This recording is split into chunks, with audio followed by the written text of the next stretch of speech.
Yo quiero empezar con una pregunta hoy. ¿Alguien conoce qué es lo fundamental en un caso de primeros auxilios? ¿Qué es lo que hay que hacer cuando uno encuentra a una persona inconsciente en el piso? ¿Qué es lo primero que se debe hacer? ¿Alguien sabe? No. ¿Alguien me puede decir? No. Fijarnos si respira. ¿Sí? Si está vivo. A ver, pensemos. Sí, ¿Qué haría yo? sería el resultado. ¿Qué problema? ¿Ella tiene conocimiento de enfermería o no? Ah, Trabajé en salud, bueno, en el laboratorio, pero me aterroriza ver. Constatar si tiene signos vitales. Signos vitales. Lo primero que hay que hacer es tomar el pulso. A ver si hay... Bueno, de la otra manera es apoyar el oído en el pecho para ver si... para constatar que el corazón late. Pero lo primero es constatar si hay pulso. ¿Ustedes saben tomarse el pulso? Sí. Pongo el dedo ahí. Sí. Y late. En la muñeca o bien en la vena aorta para saber si... Cuando uno sienta, haga el ejercicio. Búsquese los signos vitales, búsquese Cuando era chica mi mamá nos tomaba así a ver si teníamos fiebre. Decía que si latía muy rápido. Claro, si latía muy rápido y fuerte es porque hay fiebre. ¿Sí? ¿Encontraron? Estamos vivos. Bueno, qué bonito. Muy No bien. siento nada. Yo no sé si estoy vivo. Vamos a estar orando. Resucita. Qué bonito lo que dijo Silvia. Estamos vivos. Amén. Y hoy vamos a hablar de esto. Amén. Vamos a hablar de una iglesia con pulso. Aleluya. Sí, Señor. Una iglesia viva, Sí, que Señor. tiene pulso, que quizás en algún momento pudo haber estado inconsciente, pero aún tiene vida. Y vamos a entrar y vamos a conocer lo que sucede cuando la iglesia realmente tiene vida. Está bueno el ejercicio porque uno hace ese ejercicio y dice, mira vos, ahora hay muchos que saben que lo primero que uno tiene que hacer cuando ve a una persona en ese estado, que no ha visto qué ha sucedido, no sabe qué pasó, lo primero que hay que hacer es pulso. Sí, está muy bien constatar, si hubiera un espejo, constatar con un espejo, con un vidrio, que haya respiración por el aliento, que el corazón lata y bueno, temperatura, los signos vitales, ¿sí? Para ver qué se puede hacer. Hay un dicho de muchos, niña y lo decía, si hay vida y esperanza. Hay vida y esperanza, exactamente, bueno. La esperanza la tenemos en el Señor. De eso justamente trata un poco la parte de la sección de esta segunda parte del capítulo 11 del libro de los Hechos. Vamos a leer a partir del capítulo 11, a partir del versículo 19 hasta el final del capítulo, que es el 30. Ustedes sí traten de seguirme. Yo tengo una versión acá de la Escritura que es la Nueva Biblia de las Américas. Traten de seguirme con sus versiones en sus Biblias. Y dice así la palabra del Señor, en el nombre poderoso de Jesús, y su pueblo dice, Amén. amén. Ahora bien, los que habían sido esparcidos a causa de la persecución que sobrevino después de la muerte de Esteban, llegaron hasta Fenicia, Chipre y Antioquía, no hablando la palabra a nadie, sino solo a los judíos. Pero había algunos de ellos, hombres de Chipre y de Cirene, los cuales al llegar a Antioquía hablaban también a los griegos, predicando el evangelio del Señor Jesús. La mano del Señor estaba con ellos y un gran número que creyó se convirtió al Señor. La noticia de esto llegó a oídos de la iglesia de Jerusalén y enviaron a Bernabé a Antioquía, el cual, cuando vino y vio la gracia de Dios, se regocijó y animaba a todos para que con corazón firme permanecieran fieles al Señor. Porque era un hombre bueno y lleno del Espíritu Santo y de fe, y una gran multitud fue agregada al Señor. Bernabé salió rumbo a Tarso para buscar a Saulo, Y cuando lo encontró, lo trajo a Antioquía.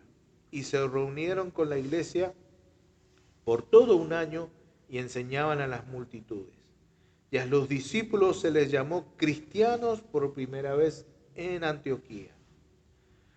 Por aquellos días unos profetas descendieron de Jerusalén a Antioquía, y levantándose uno de ellos llamado Agabo, daba a entender por el Espíritu Santo que ciertamente habría una gran hambre en toda la tierra. Y esto ocurrió durante el reinado del emperador Claudio. Los discípulos, conforme a lo que cada uno tenía, determinaron, subrayen esa palabra, determinaron enviar una ayuda a los hermanos que habitaban en Judea. Y así lo hicieron, mandándola a los ancianos por mano de Bernabé y de Saulo. Y esta es palabra del Señor. Oramos. Oramos al Señor. Padre, te damos gracias, Señor, por esta porción de tu palabra, Señor. Por brindarnos, Dios mío, este conocimiento, Señor, de la porción de tu palabra. Hoy vamos a hablar, Señor, como dijimos al principio, de una iglesia con pulso. Y este es el título, Señor, que te agradó que pusiéramos a esta porción de este estudio, Señor. Y oramos, Señor, conforme a eso, a que nos ayudes a ser una iglesia viva, una iglesia que realmente tiene pulso, que está viva, que aprende de la palabra de Dios, que ministra a otros hermanos, que sale a la mies, que es mucha, porque los obreros son pocos, que lucha contra las falsas corrientes, que es testigo, Señor, en casa, en el trabajo, en el barrio, con los vecinos y hasta el fin del mundo si fuera necesario, cumpliendo así, Señor, esa gran comisión que nos encomendaste. Oramos, Señor, para que nosotros podamos reflejar esa iglesia, que podamos sentirnos, Dios mío, que tenemos pulso, que tenemos vida y que podamos, Señor, salir a testificar, a ser testigos tuyos, Señor, de tu palabra, con el conocimiento que tú nos das miércoles tras miércoles. Señor, nos enseñas, nos moldeas, podemos estudiar, abres nuestro conocimiento, Señor, adhieres conocimiento a nuestra vida para justamente ser testigos. Esa es la finalidad, de poder estudiar, de poder aprender, de compartir, de debatir, Señor, de hacer una exégesis y una hermenéutica de tu palabra, para que podamos, Señor, ser testigos, para que podamos salpicar vida eterna, Señor, por medio del Evangelio a las personas que están muertos en delitos y en pecado. Las oraciones, Señor, se oraba por la familia, por los jóvenes, por el mundo, por la delincuencia. Señor, yo oro, Dios mío, también sobre eso, pidiéndote, Señor, sobre los jóvenes. Jóvenes que están esclavizados en adicciones, Señor. Tú conoces todas las cosas, Dios. Si tú mueves una pieza, Señor, es porque tú tienes todo calculado, Dios mío, aún hasta el más mínimo detalle. Y me refiero, Señor, y oro por este joven que me topé en el colectivo, Señor. Joven atrapado por la adicción, Señor. Joven que está encarcelado en esos delitos, Señor. Que es una marioneta del enemigo por medio de la adicción, Señor. Y el poco tiempo que tuve y las pocas palabras que pude cruzar con él, Señor. Yo sé, Dios mío, que tienen un propósito. Porque desde el momento en que yo abrí, Señor, el bolsito, Dios mío, para entregarle lo que le di, me hiciste sentir eso. Hay un propósito. 2 o 3 palabras. Quizás no le pude presentar el Evangelio. Quizás por falta de tiempo, porque ya nos bajábamos del colectivo. No le pude presentar el Evangelio, pero el solo hecho de decirle que debía arreglar las cuentas contigo, Señor. Que tú eres el único Dios que lo podía sacar de esa situación. Recomendarle que haga un buen uso, Dios mío, del dinero que él pueda alcanzar en sus manos, Señor. Yo sé, Señor, que hay una pequeña semilla sembrada ahí. Amén. Y que quizás tu Espíritu Santo, Señor, va a estar dando vuelta sobre ese pensamiento, sobre su vida. Y vendrá otro que entregará otra semilla y le dará un mensaje y le predicará y lo llevarás al arrepentimiento y podrás ser libre, Señor, para tu gloria. Yo oro por ese joven, no le conozco, no sé su nombre, no sé dónde vive, pero tú lo sabes todo. Sí, Señor. Tú lo sabes todo, Señor, y dice tu palabra que sin ti no somos nada. Entonces yo me remito a ti, Dios, para que, Dios mío, tú obres en su vida. En el nombre de Jesús, gracias por esta palabra y por haberme permitido, Dios mío, haber incluido en la oración, Señor, a este joven. Gracias, Padre, en el nombre de Jesús. Amén y amén. Gloria a Dios para siempre. Quiero comentar una frase muy cortita de un teólogo que se llama John Stott, que dice así, la tomé porque realmente es cortita pero muy impactante. Dice, una iglesia viva es una iglesia que evangeliza. Amén. Cortita pero consistente, ¿no? Una iglesia viva es una iglesia que evangeliza. Es una iglesia que comparte lo que Dios hizo en nuestras vidas. Es una iglesia que sale a mostrar al mundo perdido, al mundo caído, lo que Dios hizo en nuestras vidas. Y cuando yo me refiero a esto, me refiero también a que Dios cumplirá sí o sí lo que ha determinado en la vida del ser humano. Dios ha determinado cosas. Dice la palabra de Dios que nuestras buenas obras, inclusive nuestras buenas obras, están determinadas y preparadas desde antes de la fundación del mundo.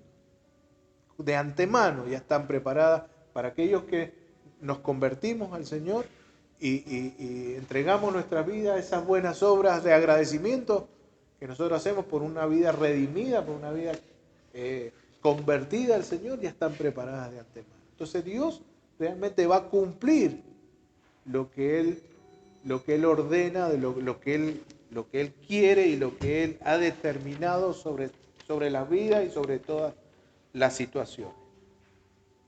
Sin perder el versículo, el capítulo 11, alguien que pueda leer, por favor, Hechos 1:8. Vamos a ver ahí que vamos a arrancar por este lado, que es vamos a ver que esta es una última promesa con mandamiento de Jesús. Digo, última, estando con los discípulos, la última promesa y el último mandamiento hablado de Jesús. Porque a partir de ahí, Jesús es levantado hacia las nubes. Si alguien lo encontró y lo puede leer.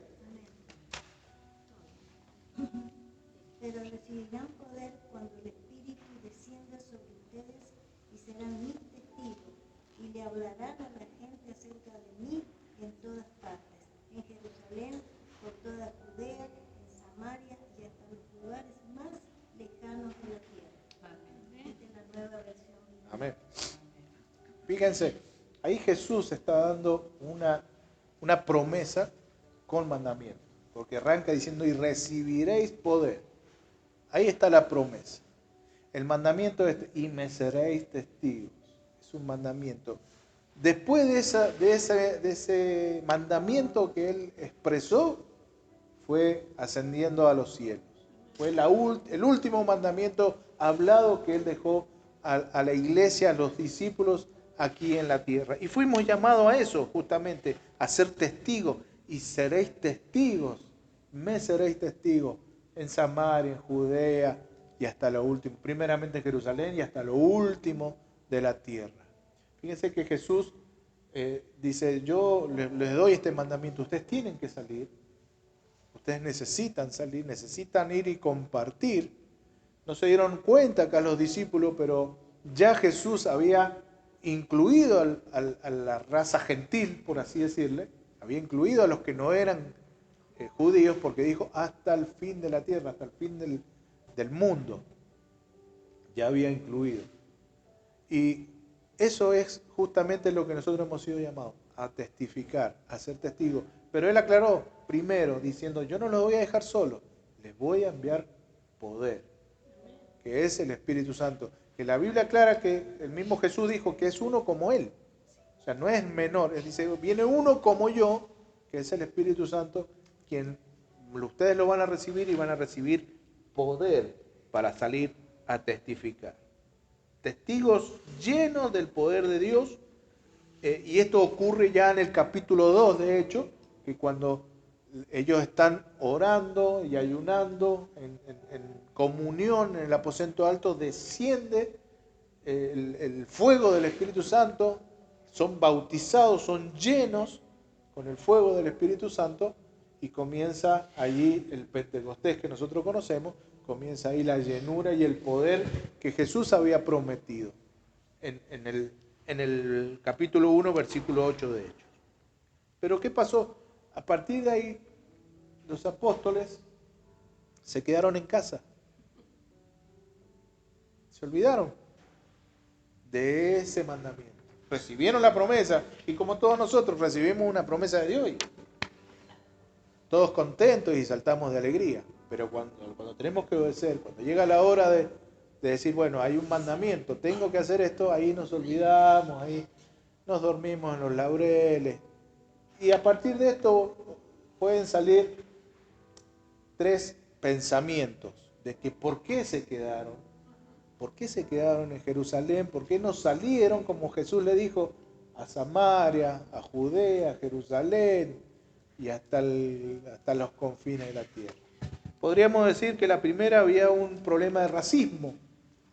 O sea, ellos no querían compartir con los gentiles. Estuvimos viendo, por lo menos en la primera parte del capítulo 11 y el capítulo 10 de hecho, que había una situación ahí con los gentiles. Ellos los consideraban inmundos, llegaban a odiarlos, inclusive ellos no podían, como hablamos el miércoles pasado, ellos no podían ni siquiera compartir con ellos, no podían ser hospedados, quedarse en casa, compartir la mesa, no podían ni siquiera, no era agradable para ellos ni siquiera caminar juntos con una persona que no sea judía y que no tenga mucho menos el conocimiento de este Dios redentor. Entonces podríamos decir que es racismo, y de alguna manera sí podríamos decir que es racismo, pero vimos cuál es, en los miércoles anteriores vimos cuál era la situación de que por qué ellos pensaban así. Había una vieja ordenanza de Dios que decía no se mezclen con el pueblo adúltero, no se mezclen con los gentiles, no se mezclen con aquellos que son idólatras. Entonces ellos habían arraigado por tradición durante muchos cientos de años esa costumbre. Entonces podríamos decir que entraría dentro del racismo, pero había un motivo que después Dios rompe, o comienza a romper por medio de Pedro cuando tiene que ir a predicarle al centurión. Cuando tiene la visión de que descienden los animales, que habían puros e impuros, buenos y malos, y que el Espíritu de Dios le decía, mata y come. Lo que yo limpio no lo puedes llamar inmundo, ni lo puedes llamar común. Entonces, Dios actúa en Pedro, rompe esa mentalidad que traía, rompe ese diseño que traía antiguo, y entonces le da la apertura para poder ir a predicarle a toda una familia que es el centurión, y se convierte un montón de gente no judía. Después le piden explicación, él tiene que dar un informe a la iglesia diciéndole, muchachos, yo lo hice más allá de la costumbre que tenemos y de lo que Dios nos ha pedido en su momento, lo hice porque el Espíritu de Dios me llevó. Tuve que hacerlo. Entendí ahora de que esta situación debía cambiar, tenía que cambiar. Dios rompió primero en Pedro para que después entendiera los demás hermanos de la iglesia, tenía que romper esa tradición, tenía que romper ese molde, tenía que romperlo porque ya no estaban regidos por la ley moral de las Escrituras, pero no por la ley de los sacrificios y por la ley que ellos conservaban para agradar a Dios, sino que estaban viviendo por medio de la gracia. Entonces debían romper eso. Entonces, lo primero, bueno, racismo no, bueno, vemos que sí, de alguna manera, pero hay un motivo. Podríamos decir que había un espíritu legalista en los hermanos, y podríamos decir también, porque si ponemos las tradiciones por encima de las Escrituras, ahí nos transformamos en legalistas.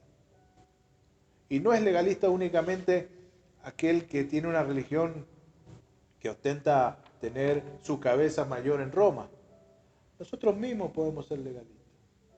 Porque cuando nosotros ponemos una actividad o ponemos una tradición o una costumbre religiosa nuestra por encima de lo que dice la Escritura, nos hemos transformado en legalismo, en legalistas.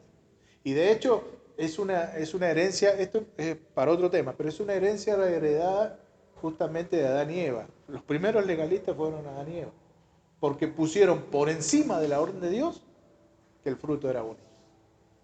Entonces ya cuando pusieron por encima de lo que Dios había dicho, que el fruto era bueno para comer y que era accesible, digamos, accedieron. A ver, nosotros somos legalistas en recuperación, podríamos decir, legalistas redimidos, pero somos legalistas. Cuando nosotros ponemos algo, cualquier cosa, por encima de Dios, por encima de las Escrituras, nos transformamos en legalistas. Y de alguna manera sí, podríamos decir que también eran legalistas, pero tenían también, como dijimos recién, el mismo ejemplo del por qué. Había un porqué. Y lo otro que seguramente era más fuerte en ellos, y era la comodidad. Estaban en Jerusalén, estaban todos unánimes, todos juntos, compartían todo, y había comodidad. Entonces, como había cierta comodidad, ¿qué pasó? Y bueno, nos quedamos acá, esperamos un rato, lo dejamos para mañana. Mañana salimos, al otro día no, mañana. Y lo vamos postergando, y había comodidad. Yo creo que sí, que ese era más bien el resultado de por qué ellos desobedecieron, porque fue realmente una desobediencia, se quedaron por la comodidad que había. Acá quiero resaltar un principio. Dice, si nosotros no cumplimos lo que dice Hechos 1:8, Dios cumplirá lo que dice Hechos 8:1. ¿Alguien que pueda leer, por favor, rápidamente Hechos 8:1? Dice, y Saulo consentía en su muerte. Dice, en aquel día hubo una gran persecución contra la iglesia que estaba en Jerusalén, y todos fueron esparcidos por la tierra de Judea y Samaria, y salvo los apóstoles. Lo que nosotros tenemos que contemplar en este principio es que si Dios nos da el poder, o sea, nos da el Espíritu de Dios, y nos da los medios, y nos da la orden o el mandamiento, vayan hasta el fin del mundo, y nosotros no los cumplimos por comodidad, porque somos legalistas, porque somos racistas, porque pongamos la excusa que le pongamos, Dios va a cumplir lo que dice Hechos, cumple lo que dice Hechos 1:8, pero también va a cumplir lo que dice Hechos 8:1. Vendrá persecución. Porque de alguna manera ustedes tienen que salir. Porque yo soy Dios, y yo, como hemos leído ya y hemos estudiado, yo tengo misericordia de quien quiera tener misericordia y salvación con el que yo quiera tener salvación. Y yo voy a hacer lo que yo decrete hacer y van a hacer lo que yo quiera hacer. Hemos visto ya varias veces el ejemplo de Jonás. A Jonás lo mandó a Nínive, Jonás pegó la media vuelta, se fue para el sentido contrario y Dios lo acercó a Nínive por medio del vientre de un pez. Entonces se cumple sí o sí lo que Dios determina. Entonces, esto es para nosotros, esto es un principio que nosotros debemos asimilar. Si nosotros no cumplimos lo que la palabra de Dios nos enseña en Hechos 1:8, Dios va a mandar Hechos 8:1. Y lo está mostrando, claro, seguramente. En la historia del libro, ¿no? Sí, porque vemos que desde el capítulo 2, para que la gente haga lo que él quiere. seguro, vemos del capítulo 2, de hecho, al capítulo 7, justamente cómo nace la iglesia, cómo se inicia la iglesia. Pero al acto seguido, cuando recién leíamos el capítulo 8, versículo 1, acto seguido viene la persecución y son esparcidos. Y son esparcidos. Son esparcidos. Bueno, no, como dice el dicho, no vas por tus propios medios te llevo en un pez. Entonces, o salen obedientemente, como yo le dije, o los mando de persecución para que se esparzan. Para que se esparzan. Y esto fue lo que sucedió. ¿Dónde sucedió esto? Dice, bueno, notemos el paralelo que hay en dónde fue a parar esta gente. Dice el versículo el 19, dice así: ahora bien, los que habían sido esparcidos a causa de la persecución que vino sobre la muerte de Esteban, llegaron hasta Fenicia, Chipre y Antioquía, no hablando la palabra a nadie, sino solo a los judíos. Hay otra versión, a ver qué tiene la versión Reina Valera, a ver qué es lo que dice. ¿Con la Valera 60? Sí, ¿Y cuál era? el 11-19. Los que habían sido esparcidos por la persecución que vino después de Esteban, anduvieron hasta Fenicia, Chipre y Antioquía, y a nadie predicaron la palabra, sino solo a los judíos. Aún todavía ellos tenían este legalismo de predicarle únicamente a los judíos. Pero había un remanente de esos hermanos que venían de Chipre que se animaron a predicarle a los gentiles. Acuérdense que para ellos era una herejía hacer eso y eran realmente, podían ser sancionados por medio digamos, de la religión, podían ser sancionados por hacer eso. Por eso a Pedro le pedían tanta explicación. Y ellos se animaron. Entonces vamos a ver cómo se inicia esta iglesia de Antioquía. Hay un suceso paralelo. Mientras Pedro estaba viendo la visión, mientras Pedro entendía la visión, mientras Pedro iba y predicaba en la casa de Cornelio, en la casa del centurión, estaba sucediendo esto otro en Antioquía. Y si ustedes buscan un mapa, Antioquía está, de donde ellos están muy al norte, pero lejos, muy lejos. Bueno, mientras Pedro pasaba todo esto y Pedro entendía que Dios rompía esos moldes de la antigua ley para entrar a la gracia, ellos estaban empezando a predicar justamente a los gentiles. Entonces llegó el respaldo de Dios por medio de Pedro a la iglesia de Jerusalén para que aquellos que estaban predicando a los gentiles no fueran justamente sancionados. Fíjense cómo Dios cuida todos los detalles. No eran sancionados. Y si usted se fija, después vamos a ver el capítulo 13, nos vamos a adelantar un poquito al capítulo 13 y vamos a ver una serie de nombres ahí. Si ustedes se fijan, en ningún momento la Escritura dice quiénes eran los hermanos que predicaron en ese lugar. Son anónimos. Pero sí yo les puedo asegurar, están escritos en el libro de la vida. Y fueron e hicieron lo que el Y Señor fueron obedientes. ¿Saben qué, hermano? El reconocimiento a veces es contraproducente para el ego humano. Preferible ser anónimo Sí, totalmente. y estar escrito en el libro de la vida. Y pasar justamente la eternidad con el Señor siendo obedientes. Mientras Pedro asumía su nueva convicción de decir, ahora a Dios le ha placido alcanzar al pueblo gentil, ellos ya estaban predicando en el mismo tiempo por la parte de Antioquía, las buenas nuevas también a los gentiles. Dios el Espíritu Santo enviaba a los esparcidos a predicar a gentiles, experimentando la gracia y la coinonía de la misma manera que lo pudo experimentar Pedro en la casa de Cornelio. Ellos ya estaban experimentándolo, fueron hechos paralelos. Mientras ocurría con Pedro, ocurría también en Antioquía con estos hermanos. El epicentro justamente de este movimiento fue esta provincia romana de Siria, al sur de Turquía, que era Antioquía, que hoy se llama Antaquia. Dios sigue rompiendo el molde de estos diseños humanos que se habían formado, a pesar de que habían sido en su momento un mandamiento de Dios. Empieza Dios a romper estos moldes humanos y diseños humanos que había en los hermanos. ¿Qué hace cuando se entera Jerusalén? Cuando se entera la iglesia de Jerusalén, envía a José. O sea, al que antiguamente se llamaba José, y ellos apodaron Bernabé. Porque justamente Bernabé significa hijo de consolación. Era un hombre tan bueno, era un hombre tan lleno del Espíritu de Dios, era un hombre tan sensible, era un hombre tan honesto y tan temeroso de Dios, tan ayudador a la iglesia. Acuérdense que él fue el que defendió a Pablo cuando Pablo se convierte. Era tan honesto que le pusieron por nombre, luego rebautizaron con el nombre de Bernabé porque era como un consolador del pueblo.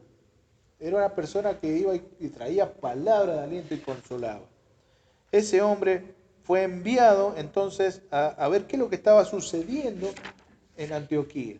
Y las resoluciones de ese tiempo en cuanto a las costumbres era de que lo enviaban, tenía que ir, observar, tras observar, volver y emitir un informe.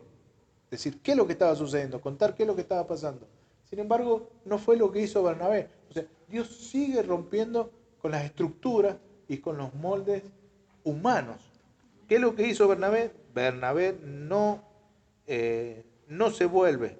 Impulsado por lo que él vio, él no se volvió. El versículo 23 dice, el cual, cuando vino y vio la gracia de Dios, se regocijó y animaba a todos para que con un corazón firme permanecieran fiel al Señor. Él no se pegó la vuelta. Él dijo, no, yo he visto acá la gracia de Dios. Yo necesito quedarme. No necesito irme a entregar, a cumplir un ritual de entregar el informe y de hablar y de contar lo que sucede. Yo necesito quedarme aquí. Acá hay algo que está sucediendo, algo diferente. Los exhortaba a que permanecieran fieles en el Señor. Y vio algo atípico. Bernabé vio algo atípico. Más allá de que él ya sabía lo que estaba aconteciendo con Pedro, vio algo atípico. Él vio sed y hambre de la palabra de Dios, pero por medio de gentiles. Por medio de gentiles. En esta iglesia de Antioquía habían judíos y gentiles en coinonía, en comunión. Pero él lo vio en los gentiles, el hambre y la sed de la palabra de Dios, el hambre y la sed de justicia que habla de esa escritura. Y si entramos un poquito hilando más fino, a los gentiles no se le podía presentar el Mesías prometido. Porque ellos no sabían, no tenían la cultura judía. Ellos tenían otra forma de vida, tenían otra forma de creencias y de dioses. Entonces tenían que presentarle el plan de salvación de otra manera. Y esa manera era justamente presentándole al Kyrios. Ellos creían y proclamaban mucho esto. Inclusive hasta el César era su Kyrios. Y Kyrios significa amo, significa señor, significa dueño. Que ese es nuestro Dios con nosotros. Es nuestro amo, nuestro dueño, nuestro Señor. Y nosotros cuando decimos somos siervos, estamos diciendo porque somos tus siervos, somos tus esclavos. Somos esclavos libres, porque Él nos da la libertad en medio de esta esclavitud. Pablo, en una de sus cartas, él comienza diciendo, yo, Pablo, apóstol de Jesucristo, esclavo de Jesucristo. Entonces, le presentaron el Evangelio de esta manera. Este es el verdadero Kyrios. El verdadero Kyrios.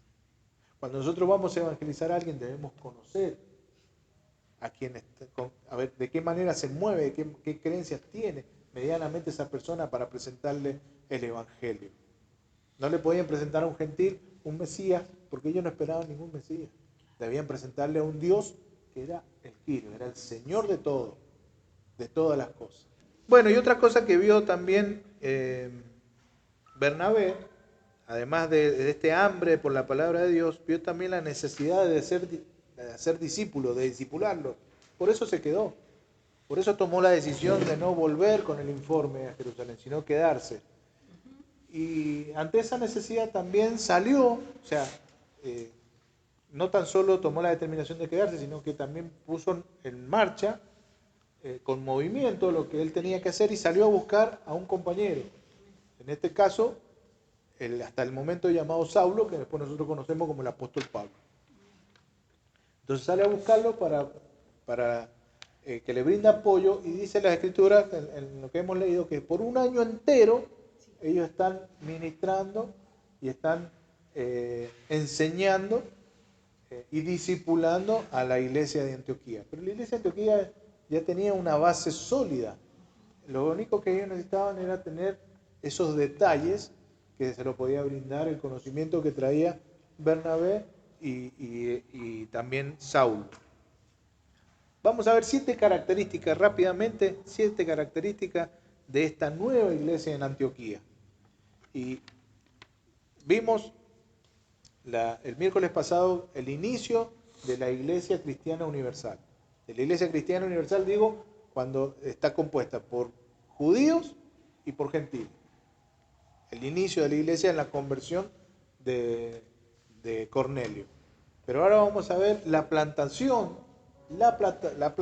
de la primer iglesia física cristiana universal. Y esta iglesia tenía justamente 7 características increíbles. El versículo 20 dice, pero había algunos de ellos, hombres de Chipre y de Cirene, los cuales al llegar a Antioquía hablaban también a los griegos, predicando el evangelio del Señor Jesús. Tenían una clara comprensión del evangelio, porque sin esto no le podrían haber predicado a un gentil que no conocía de la promesa del Mesías venidero. Entonces tenían que hablarles de este Dios que era el Señor de todas las cosas. Tenían una clara comprensión del evangelio, es el primer punto que tenían ellos como característica fundamental de iglesia. El segundo es todos ministraban ordenadamente, se ministraban entre ellos. Y cuando digo ordenadamente significa que ninguno pasaba sobre la autoridad del otro o del que estaba, el que estaba a cargo de la misión o de la iglesia. Y esto, cuando dice todos se ministraban unos a otros, habla también de que había conocimiento. No tan solo tenían un claro conocimiento del evangelio, sino también que tenían conocimiento particular cada uno para poder ministrar a otra persona. Entonces ellos tenían eso, se ministraban ordenadamente entre ellos. Pero también hacían discípulos a los nuevos creyentes. Cuando venía una persona que se convertía y se hacía creyente, lo discipulaban, no lo dejaban solo. Lo acompañaban, le mostraban el camino, le decían por dónde tenían que andar, para que justamente tras la conversión los frutos de la nueva vida comiencen a darse. Y después, me imagino, con el tiempo se sumará también a que esa persona, tras el crecimiento, pueda administrar a otro y discipular a otra persona. Ese sería el tercero. El cuarto sería cultivaban un espíritu generoso. Vamos a leer del versículo 27 al 30. Dice así, por aquellos días unos profetas descendieron de Jerusalén a Antioquía y levantándose uno de ellos, llamado Agabo, daba a entender por el Espíritu Santo que ciertamente habría una gran hambre en toda la tierra. Y esto ocurrió durante el reinado del emperador Claudio. Los discípulos, fíjense, no les está diciendo los hermanos. Acá el escritor que es el doctor Lucas, el escritor del libro de los Hechos, no le dice los hermanos, le está diciendo ya los discípulos. Y esto confirma a la claridad del evangelio que ellos tenían. Tenían realmente una buena teología. Y acá dice, los discípulos conforme a lo que cada uno tenía, subrayen eso, conforme a lo que uno determinaron, recuerdan cuando lo leímos la primera vez que les dije, subrayen esa palabra, determinaron enviar una ayuda a los hermanos que habitaban en Judea. Y así lo hicieron, mandándola a los ancianos por mano de Bernabé y de Saulo. Ellos cultivaban justamente un espíritu generoso, conocían de tal manera el evangelio, de que ellos decían, nos enteramos de que viene hambruna, que va a haber escasez, que va a haber hambre de lo que tenemos. Primero dice que determinaron en sus corazones y después actuaron. O sea, no se quedaron con la determinación ni con el pensamiento. Actuaron, juntaron y entregaron para que en manos de Saulo y de Bernabé fueran llevados hasta la iglesia que lo necesitaba. Después desarrollaron grandes líderes Grandes líderes, eso es otra característica tremenda de esta iglesia. Perdón, capítulo 13. Había entonces en la iglesia que estaba en Antioquía profetas y maestros. Bernabé, Simón, el que se llamaba Níger, Lucio de Cirene, Manaén, el que se había criado junto con Herodes, el tetrarca, y Saulo. Fíjense, los que llegaron, predicaron y establecieron eran anónimos. Eran anónimos. Pero ellos se encargaron de sacar grandes líderes. Entre ellos Bernabé, Saulo y demás. Entonces, fíjense lo interesante de esto, de ser, y nosotros tenemos que tratar de compararnos con esa iglesia, con ese hermano. Cuando hablo de iglesia, hablo de cada uno de nosotros somos iglesia. La iglesia no es únicamente el edificio es iglesia cuando nosotros estamos adentro. Cuando nosotros estamos afuera es simplemente un edificio. Entonces, cuando hablo de iglesia, hablamos de nosotros, y comparémonos con estos hermanos. Veamos esa predisposición, esa determinación, esa acción, y compartamos el evangelio, compartamos de lo que tenemos a los necesitados, sobre todo si son hijos de Dios. Ministremos a las personas, discipulemos. Era una iglesia enfocada en la oración, en el ayuno. El mismo capítulo 13, versículos 2 y 3 dice: ministrando estos al Señor y ayunando, dijo el Espíritu Santo: apartadme a Bernabé y a Saulo para la obra a los que los he llamado. Entonces, habiendo ayunado y orado, les impusieron las manos y los despidieron. Eran hermanos enfocados, o discípulos enfocados en la oración y en el ayuno. Tenían un corazón obediente, un corazón evangelizador. El solo hecho de haber aceptado y haber impuesto las manos sobre Bernabé y sobre Saulo para que salgan al evangelio, eso es obediencia, eso es tener un corazón evangelizador, un corazón que sabe que hay un mundo que lo necesita. Una iglesia se transforma a raíz de esto en una iglesia madre en el labor evangelístico y misionero en toda la zona de Turquía. ¿Sí? Ya Dios estaba tratando en la zona. Jesús, cuando le habló a las samaritanas, recuerden que los samaritanos también eran repudiados por los judíos. Sin embargo, Jesús se arrima a las samaritanas, le habla y le entrega. Y la samaritana va y esparce esa semilla en todo su pueblo. Cuando lo hace Felipe con el eunuco que se encuentra en medio de la nada y le predica y le habla del Señor. Y ese eunuco se convierte, es bautizado y se va hasta Etiopía, donde él vivía, muy lejos de toda la zona donde estaba parando justamente Felipe, a predicar de la palabra. Y Dios estaba tratando justamente esa área con el pueblo. Después viene el tema de Pedro con la conversión de Cornelio y toda su familia, otros gentiles que se van sumando a la iglesia. Dios va trabajando justamente. Ellos son como el epicentro madre de una misión evangelizadora y misionera. Se transforma, y como punto adicional, se transforma como un centro de operaciones también, en cuanto a lo que se refiere al evangelismo, y además una catapulta. Esa iglesia fue clave porque se transformó en un centro de operaciones y la catapulta para los viajes misioneros de Pablo. Fíjense qué importante que se hizo esa iglesia. Una iglesia mixta o mestiza, ¿sí? Mezclado entre judíos y gentiles, que tenían coinonía, que tenían hambre y sed de la palabra de Dios, ¿sí?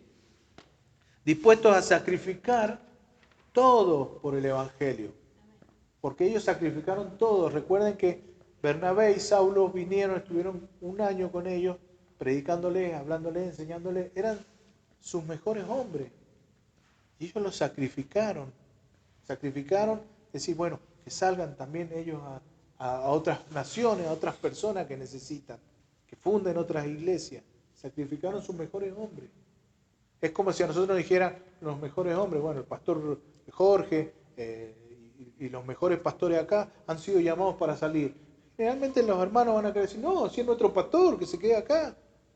Ellos sacrificaron sus mejores hombres para que el Evangelio sea justamente predicado.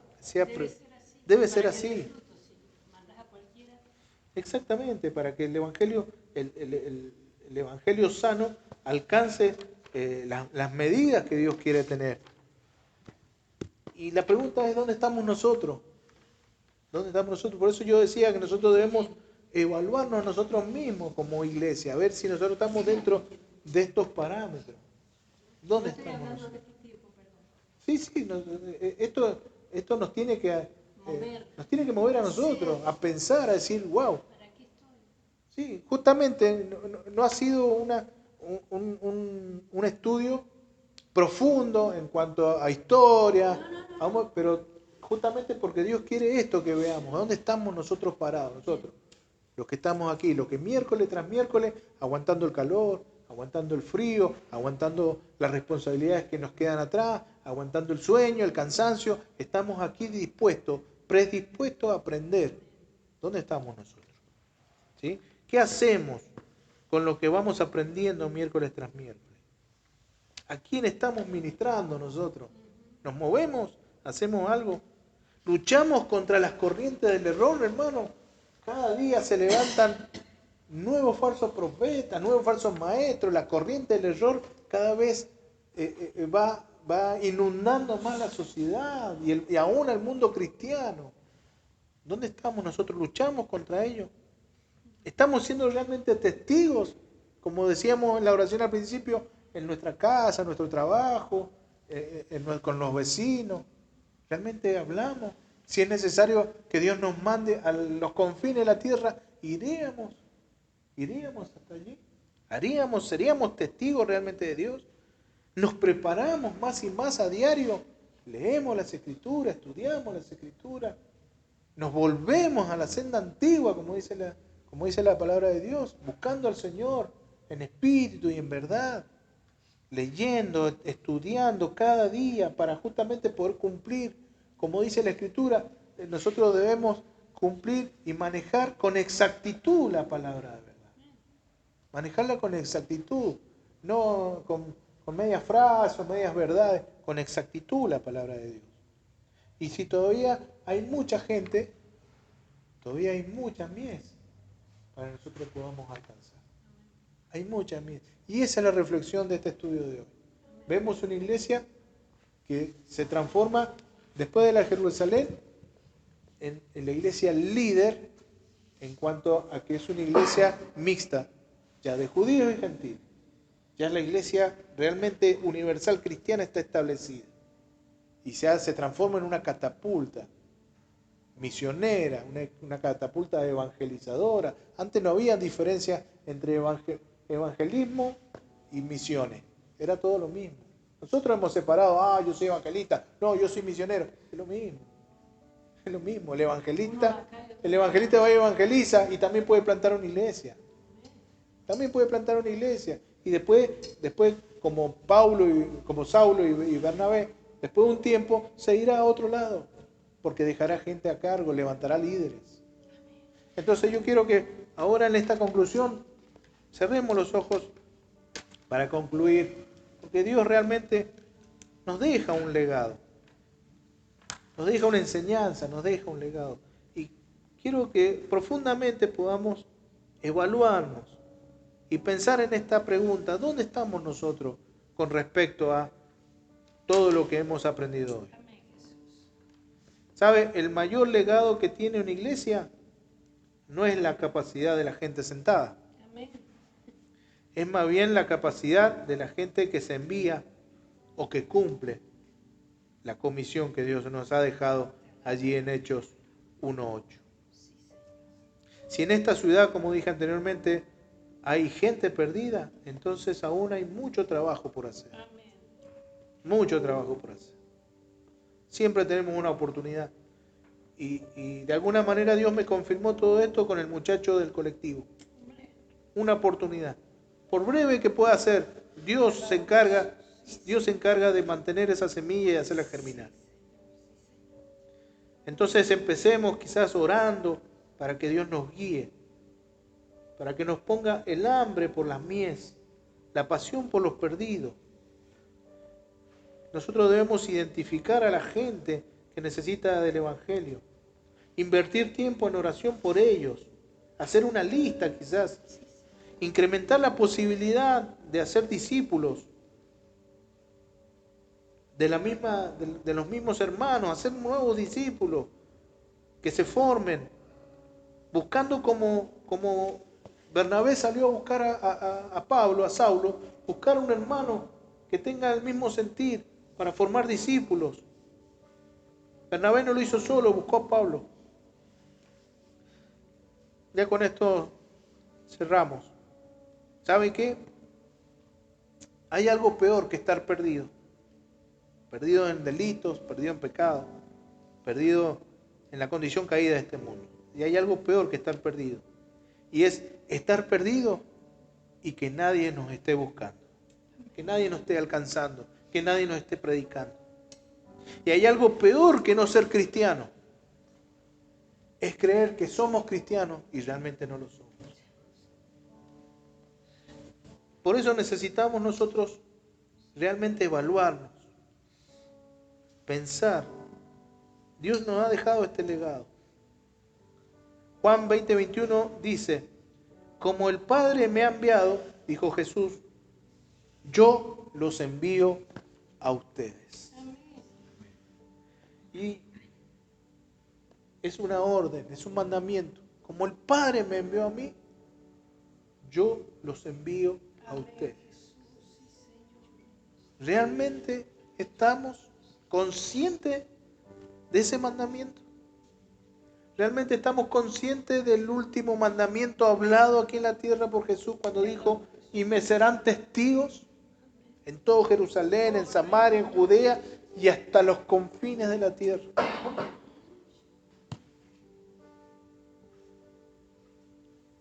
Padre, en el nombre de Jesús, mira a tu pueblo aquí, Señor. Te pedimos, Señor, que por medio de esta palabra, Dios mío, tú nos concientices, Señor, de ese legado que nos has entregado.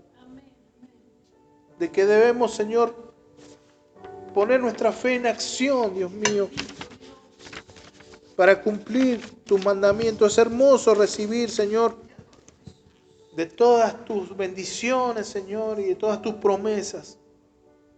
Pero ayúdanos, Señor, como seres humanos, no tenemos la fuerza. Ayúdanos, Señor, a cumplir con tus mandamientos.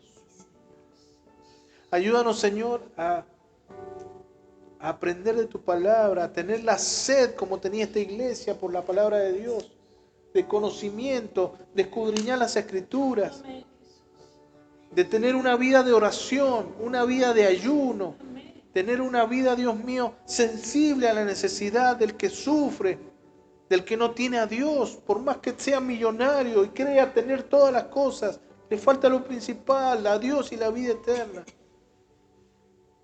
Ayúdanos, Señor, a ser conscientes, a tomar conocimiento. Señor, que somos tu iglesia y que si no cumplimos, Dios mío, con salir a la mies, indudablemente, Señor, tendrás que enviar, Dios mío, la persecución para que podamos ser esparcidos y diseminados por el mundo para que tu palabra sea alcanzada por aquellos.